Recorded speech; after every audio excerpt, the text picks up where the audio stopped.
Tayo? Ano, kambing ka ba? Ito yung almusal ko guys kasi wala na kaming pagkain.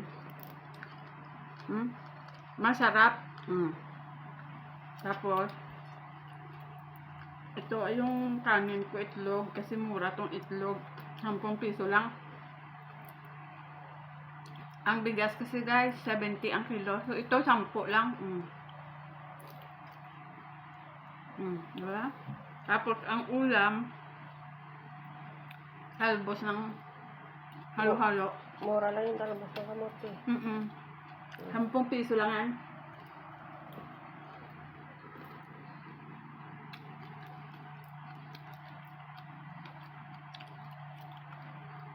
Bali, basta naka-gold.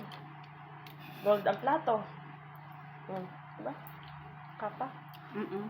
Gold yung plato, tapos tuyo ang ulam at saka Kunyari lang yan, pasusya lang yan.